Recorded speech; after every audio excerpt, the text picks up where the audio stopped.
Good morning class 9। आज हम लोग आपके चैप्टर 1 रियल नंबर्स का थोड़ा सा टॉपिक आगे बढ़ाएंगे, ठीक है ना। हम लोगों ने कल इसके बेसिक्स पढ़ लिए हैं, लेक्चर 1 में इसके बेसिक्स पढ़ लिए हमने। अब आज हम कुछ अपने चैप्टर में एंटर करने जा रहे हैं, ठीक है बेटा। तो मैं आप वीडियो शुरू करने से पहले आपको बोल दूं, अगर आपने सब्सक्राइब नहीं किया है तो आप प्लीज़ सब्सक्राइब कर दीजिएगा और इसका नोटिफिकेशन बेल भी ऑन कर दीजिएगा ताकि आपको आने वाली सारी वीडियोस अप टू डेट मिलती रहे, ठीक है ना बेटा। चलिए स्टार्ट करते हैं हम लोग। यहाँ पे कुछ कंटेंट मैंने लिखे हैं, ये आपके चैप्टर के शुरुआती कंटेंट्स हैं, ठीक है ना। इन्हीं से हम धीरे धीरे आगे बढ़ेंगे। चलिए देखिए इसमें क्या क्या है। Representation of rational number on number line. अभी तक देखिए आपने क्या किया है कि इंटीजर्स को आपने नंबर लाइन पे शो किया है ना। इंटीजर्स को प्लस माइनस नेचुरल नंबर्स जो थे उनको आपने नंबर लाइन पे शो किया। अभी आपको क्या करना है, रैशनल नंबर्स को नंबर लाइन पे शो करना है। तो वो हम लोग सीखेंगे यहाँ पे। इक्विवेलेंट रैशनल नंबर्स क्या होते हैं ये हम लोग जानेंगे। Standard form of rational number क्या होता है ये भी हम लोग जानेंगे। और फाइंडिंग रैशनल नंबर यानी कि बिटवीन टू रैशनल नंबर्स, यानी कि दो रैशनल नंबर के बीच में अगर कोई रैशनल नंबर हमें पता लगाना है तो वो हम कैसे पता लगाएंगे, ये हम लोग यहाँ पे आज सीखेंगे, ठीक है ना। चलिए आइए स्टार्ट करते हैं। सबसे पहला टॉपिक है आपका representation of rational number on number line.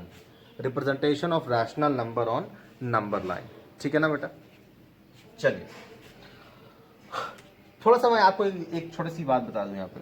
जैसे मान लो ये इतना बड़ा सा केक होता था, केक है ना, होता था, क्या होता है, सारे लोग अपने बर्थडे में सबसे पहले केक का ही ऑर्डर करते हो। अगर मैं इस केक को डिवाइड कर देता था, है ना, तो ये क्या होता है, ये एक हिस्सा है इस केक का ना, ये एक हिस्सा है, ठीक है ना। अगर कोई बोले ये कितना है तो आप बोलोगे 1/4। आप क्या बोलोगे 1/4, क्योंकि 4 पार्ट है यानी टोटल 4 हिस्से और उसमें से ये एक यानी कि 1/4, ठीक है ना। अगर ये 1/4 मैं देखूं तो पूरे के पूरे एक से यानी कि पूरे से, बेटा हमेशा जान लो कोई भी चीज जब पूरी होती है ना, पूरी का मतलब कंप्लीट कोई चीज 1 होती है।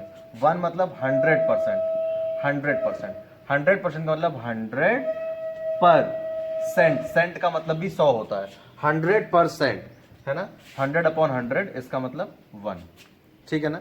तो कोई भी चीज जब पूरी होती है तो वो 1 होती है, ठीक है ना। अब बात यह है कि अब कोई भी चीज, कोई भी नंबर होगा, अगर कोई भी नंबर होगा या तो वो 1 से ज्यादा होगा या तो 1 से कम होगा, है ना, या तो वो 1 से ज्यादा होगा या तो 1 से कम होगा। अब बात समझिएगा,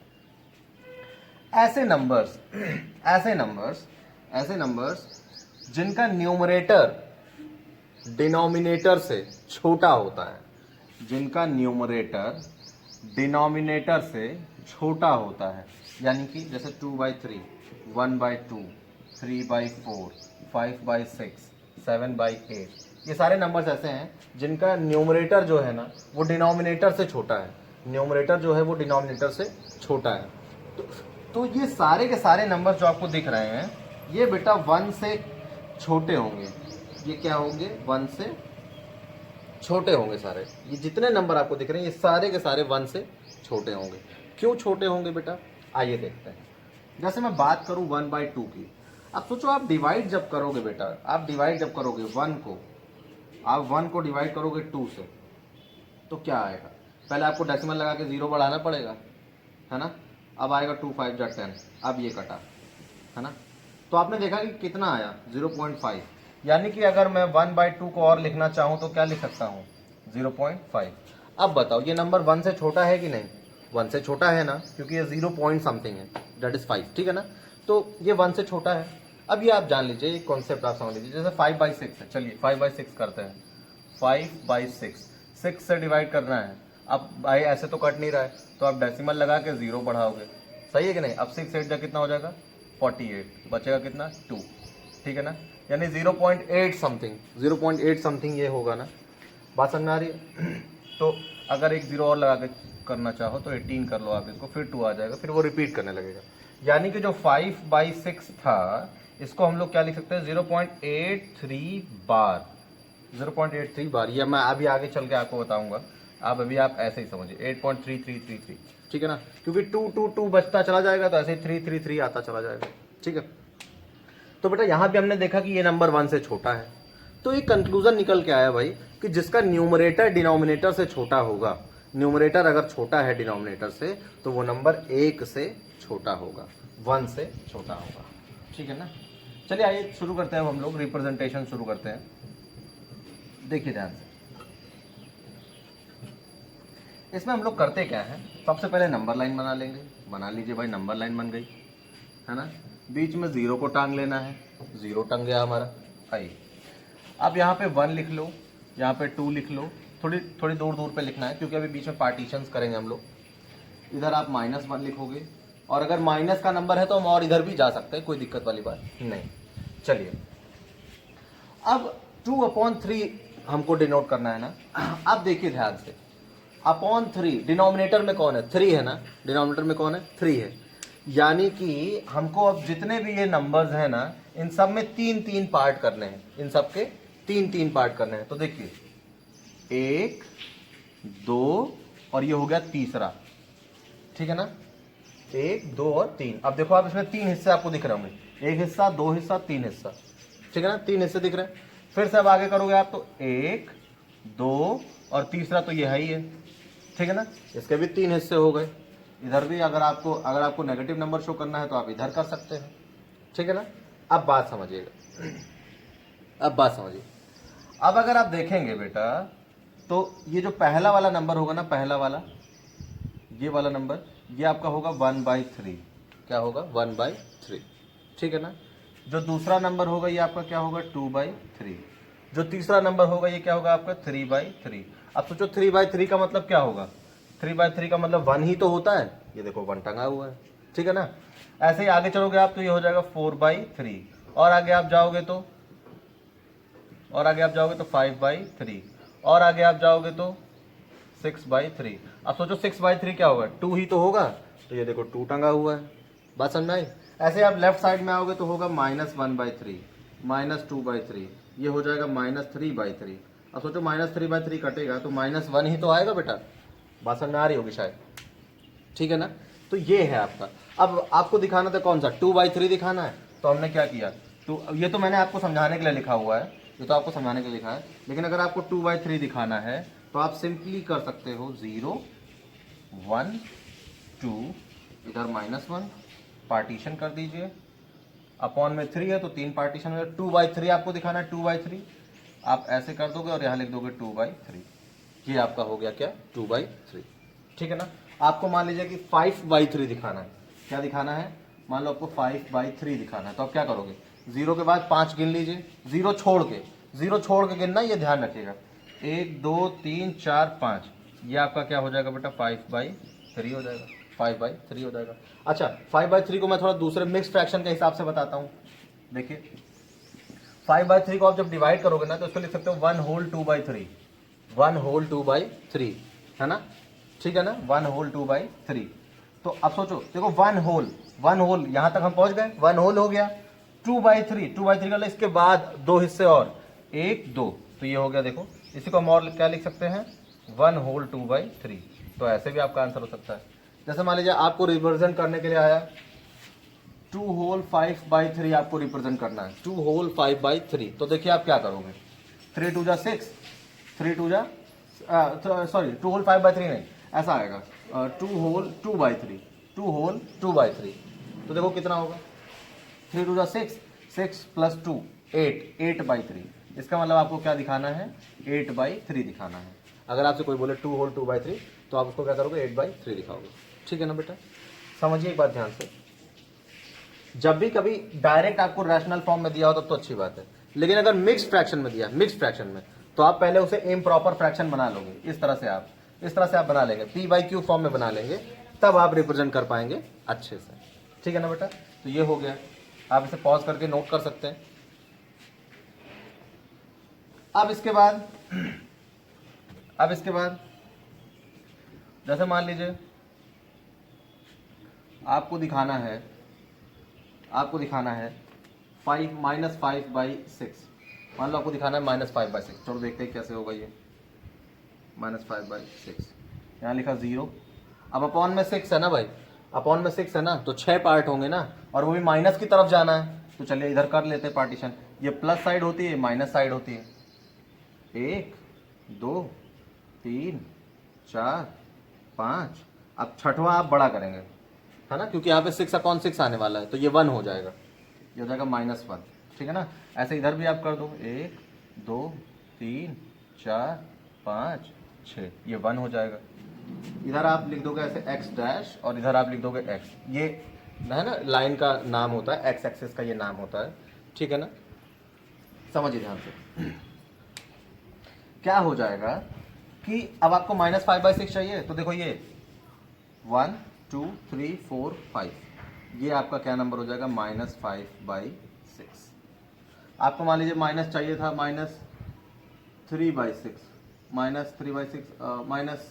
-1/6 आपको चाहिए, -1/6, तो क्या करोगे, -1, पहला वाला जो नंबर होगा ये क्या हो जाएगा आपका, -1/6। बात समझ में आ रही होगी शायद, ठीक है ना। आपको मान लीजिए चाहिए -7/6, अब आप क्या करोगे, कुछ नहीं, और आगे बढ़ जाइए, यहाँ तक 6 आया था, 5 आया, 5 ये 6 आया, -6/6, इसके बाद एक और आगे चले आइए, ये आपका क्या हो जाएगा, -7/6 हो जाएगा, ठीक है ना। तो इस तरह से आप क्या करेंगे, किसी भी रैशनल नंबर को रिप्रेजेंट करेंगे, ठीक है ना। अभी इरैशनल नंबर को भी रिप्रेजेंट करना सीखना है, वो हम लोग आगे देखेंगे, आगे के लेक्चर्स में आएगा, लेकिन अभी आप रैशनल नंबर को सीखिए, ठीक है ना। चलिए नोट कर लीजिएगा। इसके बाद हम लोग बात करते हैं, दूसरा टॉपिक है बेटा, अगर आपको कोई रैशनल नंबर ऐसा है जो आप रिप्रेजेंट नहीं कर पा रहे हो, तो आप इसे कमेंट बॉक्स में लिखिएगा, मैं नेक्स्ट लेक्चर में उसे जरूर बताऊंगा, ठीक है ना। आइए अब बात आती है इक्विवेलेंट फ्रैक्शन की। किसकी बात आती है, इक्विवेलेंट फ्रैक्शन। क्या होता है इक्विवेलेंट फ्रैक्शन, देखिए ध्यान से,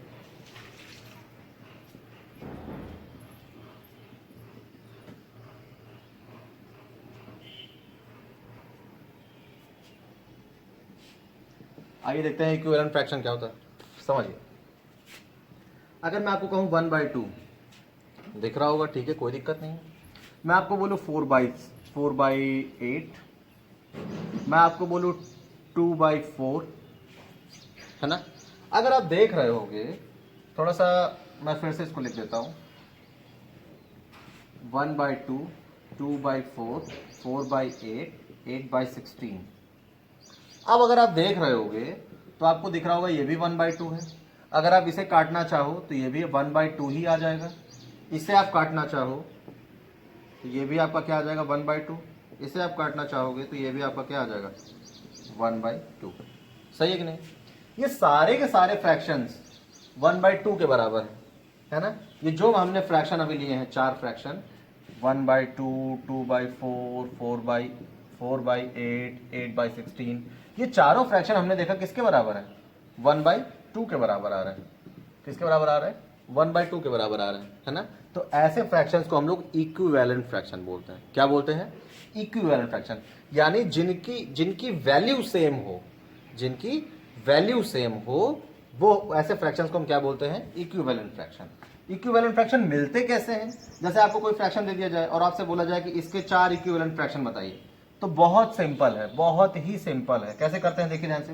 जैसे मान लीजिए 3/4 दे दिया गया और आपसे बोल रहा है कि दो इक्विवेलेंट रैशनल नंबर बताइए, इससे इक्विवेलेंट रैशनल बताइए 2। तो आप क्या करोगे, एक बार इसमें 2/2 से मल्टीप्लाई करा दो और एक बार इसे 3/4 में 3/3 से मल्टीप्लाई करा दो। 3 2 6, 4 2 8, 3 3 9, 4 3 12, है ना। अब देखो 3/4 जो होगा उसके इक्विवेलेंट फ्रैक्शन कौन कौन हो गए, 6/8 और 9/12, ये दोनों इक्विवेलेंट फ्रैक्शन हो गए। और चाहिए 4/4 से मल्टीप्लाई करा देते, और चाहिए 5/5 से मल्टीप्लाई करा देते, और भी नंबर चाहिए 6/6 से, 7/7 से, जितने नंबर चाहिए उतने इक्विवेलेंट फ्रैक्शन आप बना सकते हैं, ठीक है ना बेटा। चलिए अब समझिए ध्यान से। अब इसके बाद बात आती है किसकी, standard form of rational number, rational number के स्टैंडर्ड फॉर्म की, है ना। Standard form of rational number, standard form of rational number. समझिएगा ध्यान से, क्या होता है standard form of rational number. चलिए देखिए, जब कभी ऐसा होगा ऐसे रैशनल नंबर जो दो कंडीशंस को फॉलो करेंगे। पहली कंडीशन क्या है?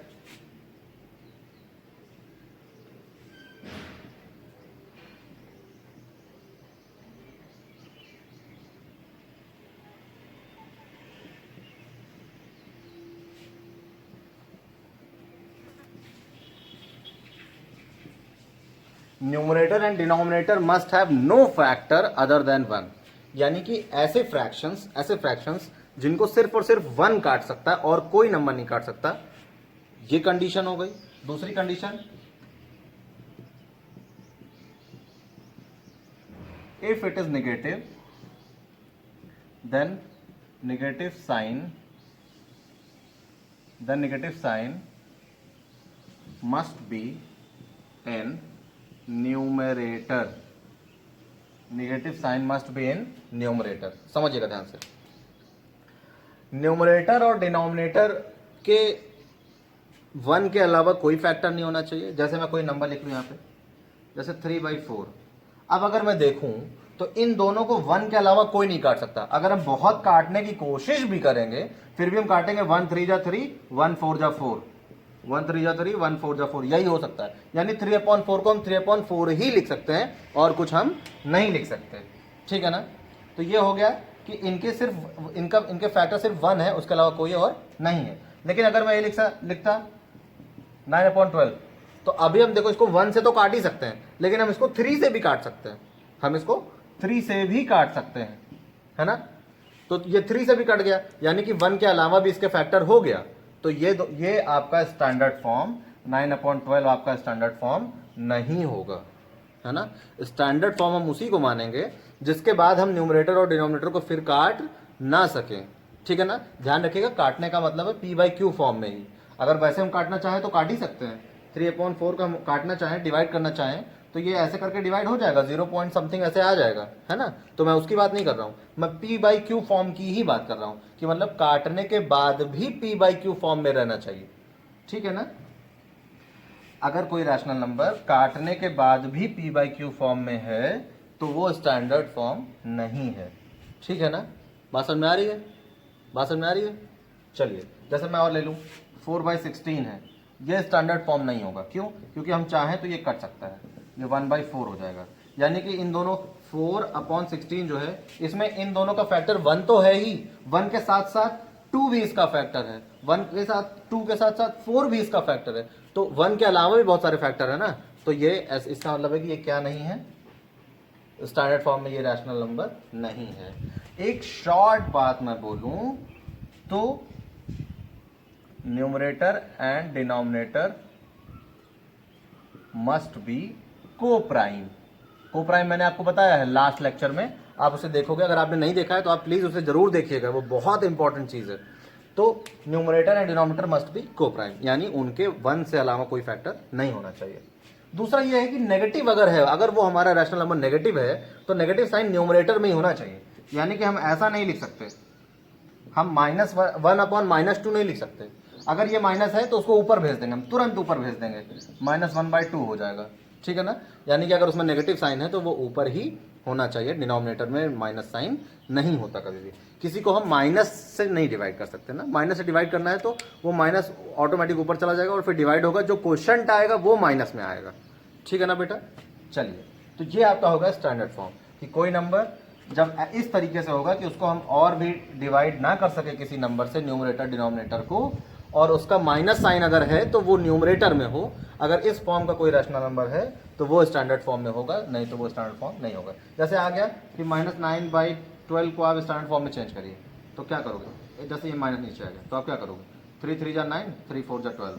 अब देखो यहाँ पे दो काम हमने करने पड़े। क्या क्या करना पड़ा? इसको काटना भी पड़ा, 3/4 भी आया, और इस माइनस को उठा के हमें ऊपर भी लिखना पड़ेगा, है ना? अब ये स्टैंडर्ड फॉर्म में हो गया। ठीक है ना बेटा? नोट कर लीजिए पॉज करके।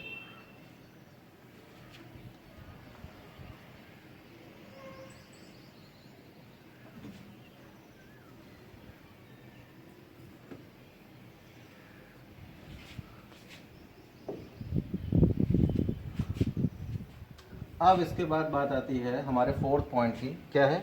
Finding rational number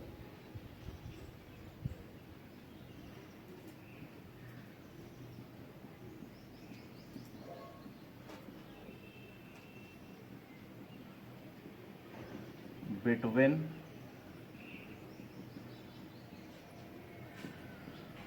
two rational numbers, finding rational number between two rational number. चलिए, ये बहुत इंपॉर्टेंट टॉपिक है, ये बहुत इंपॉर्टेंट टॉपिक है, ध्यान से पढ़िएगा, क्वेश्चंस आते हैं इस टॉपिक पे, है ना। चलिए, यहाँ पे हमको क्या दिया जाएगा कि कोई दो रैशनल नंबर दिए जाएंगे, कोई दो रैशनल नंबर दिए जाएंगे और उसके बीच में आपको कुछ रैशनल नंबर फाइंड करने के लिए बोलेगा। कभी दो रैशनल नंबर फाइंड करने के लिए बोलेगा, कभी तीन रैशनल नंबर फाइंड करने के लिए बोलेगा, कभी चार रैशनल नंबर फाइंड करने के लिए बोलेगा। ठीक है ना बेटा।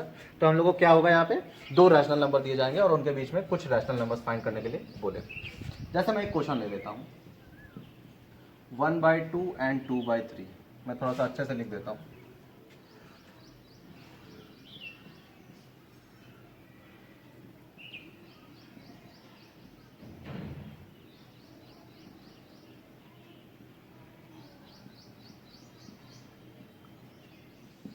Find three rational numbers between 1/2 and 2/3, यानी कि 1/2 और 2/3 के बीच में हमें तीन रैशनल नंबर चाहिए।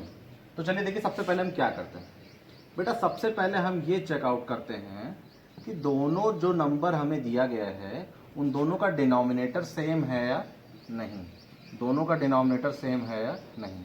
तो हमने देखा कि भाई दोनों का डिनोमिनेटर सेम नहीं है ना। तो दोनों का डिनोमिनेटर सबसे पहले हम सेम करेंगे, दोनों का डिनोमिनेटर सबसे पहले इसको सेम किया जाएगा। तो सोचो डिनोमिनेटर सेम करने के लिए क्या करना पड़ेगा, एलसीएम लेना पड़ेगा, है ना।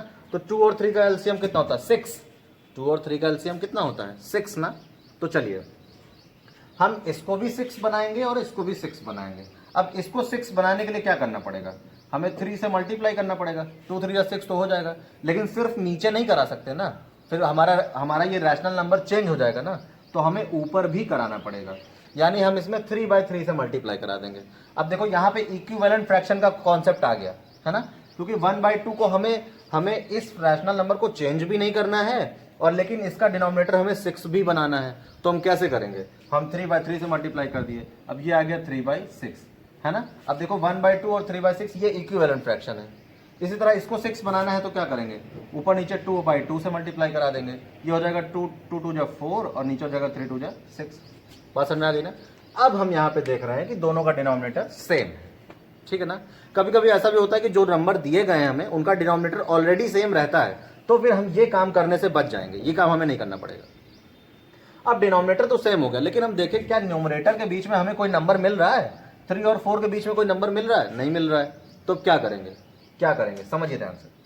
इसको थोड़ा सा हम और इस नंबर को और बड़ा करेंगे, है ना। रहेगा इक्विवेलेंट फ्रैक्शन ही, लेकिन और बड़ा नंबर हो जाएगा, है ना, ताकि 3 और 4 के बीच में कुछ गैप मिल जाए और उसी गैप में हम अपना नंबर ढूंढ लेंगे, है ना। तो देखिए एक चीज मैं बता दे रहा हूं, अगर आपको 3 नंबर निकालने हैं तो जैसे ही डिनोमिनेटर सेम हो जाए तो जितने नंबर निकालने हैं उससे एक ज्यादा से ऊपर नीचे मल्टीप्लाई करा दो, यानी 4 से, 4/4 से इसमें भी और 4/4 से इसमें भी, दोनों में हमने 4/4 से मल्टीप्लाई करा दिया है, ठीक है ना बेटा। चलिए, दोनों में क्यों करा रहे हैं, ताकि डिनोमिनेटर चेंज ना हो जाए और ये नंबर भी चेंज ना हो, ठीक है ना। क्योंकि डिनोमिनेटर फिर चेंज हो जाएगा तो फिर दिक्कत हो जाएगी। पहली बार तो डिनोमिनेटर चेंज हो जाएगा तो वो इक्विवेलेंट फ्रैक्शन नहीं रह जाएगा, फिर वो हमारा फ्रैक्शन ही बदल जाएगा। इसलिए हम क्या करेंगे, पहले डिनोमिनेटर तो सेम करेंगे अलग अलग नंबर के हिसाब से, डिनोमिनेटर सेम हो जाएगा, ठीक है ना। लेकिन जब डिनोमिनेटर सेम हो जाएगा तो जितना नंबर निकालना है उससे एक ज्यादा से मल्टीप्लाई करा देंगे दोनों में। तो हमने इसमें करा दिया, ये आ गया, इसमें करा दिया, ये आ गया। नाउ अब आप देख रहे होंगे कि 12 और 16 के बीच में कुछ नंबर मिल रहा है, 13 14 15, है ना। चलिए, now 3 rational number between 1/2 and 2/3 are, देखिए क्या हो जाएगा, एक तरफ 1/2 लिखो, फिर उसके बाद आप ये लिखे, 12 के बाद क्या आएगा, 13/24, 14/24 और फिर 15/24, है ना। और यहाँ पे आप क्या लिखोगे, 2/3, ठीक है ना। ये तीनों आपके आंसर हो गए, ठीक है ना बेटा। पॉज करके नोट कर लीजिए, जल्दी से। चलिए, अगर आप 1/2 और 2/3 की जगह पे अगर आप चाहें तो 12/24 और 16/24 भी लिख सकते हैं, कोई दिक्कत वाली बात नहीं होगी। चलिए नोट कर लीजिए। अच्छा, अब इसके बाद हम बात करते हैं, एक और क्वेश्चन लेता हूं मैं। अगर मान लीजिए आपको तीन रैशनल नंबर चाहिए आपको 0 और 1 के बीच में, 0 और 1 के बीच में तीन रैशनल नंबर चाहिए, तो आप क्या करेंगे? देखिए ध्यान से, इसी मेथड से फिर से मैं बता रहा हूं। अगर देखा जाए तो ये 0/1 होगा। अगर कुछ नहीं है तो 0/1 लिख सकते हैं, और 1 को क्या लिख सकते हैं? 1 को हम लिख सकते हैं 1/1, ठीक है ना। अब दोनों का डिनोमिनेटर पहले से ही सेम है, तो कोई दिक्कत वाली बात नहीं है। हमको कितने नंबर चाहिए? 4, तो 4/4 से दोनों में मल्टीप्लाई करा देते हैं। इसमें भी 4/4 से मल्टीप्लाई और इसमें भी 4/4 से मल्टीप्लाई। ये हो जाएगा 0/4, ये हो जाएगा 4/4, है ना। Now 3 rational number between 0 and 1 is R। क्या हो जाएगा? देखिए 1/4, 2/4, 3/4 और आपका 4/4 तो है ही है। ये तीनों नंबर आपके हो जाएंगे तीन रैशनल नंबर, जो कि कहाँ होगा? 0 और 1 के बीच में, ठीक है ना बेटा। अच्छा, चलिए पॉज करके नोट कर लीजिए, ठीक है बेटा। अगर इसी को मैं थोड़ा सा ऐसे भी करना चाहूँ तो कर सकता हूँ। देखिए ध्यान से, अगर मैं इसी को ऐसे भी करना चाहूँ, भाई 0 और 1 के बीच में चाहिए, यानी 0 से बड़ा हो और 1 से छोटा हो, तो मैं ऐसा नहीं लिख सकता 0.2, 0.3, 0.4। अब आपको लग रहा होगा यार ये तो रैशनल नंबर के फॉर्म में है ही नहीं है, तो हम लिख सकते हैं, रैशनल फॉर्म में लिख सकते हैं। इसको लिख सकते हैं 2/10, इसको लिख सकते हैं 3/10, इसको लिख सकते हैं 4/10, तो हमको डायरेक्ट भी आंसर मिल सकता था, है ना। तो कोई उसकी दिक्कत वाली बात नहीं है, वो मैंने आपको मेथड से बताया और ये आपको आपके नॉलेज के हिसाब से बता दिया कि ऐसे भी हम कर सकते हैं, ठीक है ना। चलिए अब इसके बाद हम बात करते हैं कि अगर मान लो एक और मेथड की बात करते हैं, बेटा। देखिए ध्यान से, अगर मैं इसको बहुत तरीके से नहीं बता रहा हूँ, ऐसे डायरेक्ट बता दे रहा हूँ। जैसे मान लीजिए अगर आपको 3 और 4 के बीच में कोई रैशनल नंबर चाहिए, 3 और 4 के बीच में, है ना, तो आप क्या करोगे? 3 दोनों को जोड़ के अपॉन 2 कर दीजिए, 7/2। अब आप 7/2 को देखोगे तो ये 3.5 आएगा। अब बताओ 3 और 4 के बीच में ही तो 3.5 होगा, 3 और 4 के बीच में ही तो होगा ना बेटा, ठीक है ना। तो हमें क्या करना है, अगर कभी भी रैशनल नंबर बताना है दो रैशनल नंबर के बीच में, तो जो प्रोसीजर होता है वो तो मैंने बता दिया, ये भी एक प्रोसीजर है, ये दूसरा मेथड है। इसमें क्या करेंगे, हम दोनों नंबर को जोड़ के अपॉन 2 कर देंगे। अब आपको लग रहा होगा यार कि एक नंबर से ज्यादा करना होगा तो क्या करेंगे, तो कुछ नहीं, एक नंबर से ज्यादा करना है तो जब आपको एक नंबर मिल जाएगा ना, तो आप क्या करोगे, आप इन दोनों को जोड़ के अपॉन 2 कर दोगे, ठीक है ना। फिर आपको और नंबर चाहिए तो 3.5 + 4, यानी इन दोनों को जोड़ के अपॉन 2 कर दोगे, ठीक है ना बेटा। एक बार इन दोनों को जोड़ के अपॉन 2 कर दो, एक बार इन दोनों को जोड़ के अपॉन 2 कर दो। तो इसको जोड़ के अपॉन 2 करोगे तो यहाँ पे एक नंबर इसके बीच में आ जाएगा, इन दोनों को जोड़ के अपॉन 2 करोगे तो एक नंबर इसके बीच में आ जाएगा, ठीक है बेटा। जैसे इन दोनों को जोड़ोगे तो ये हो जाएगा 6.5/2, 6.5/2, तो यहाँ पे आ जाएगा आपका 3.25,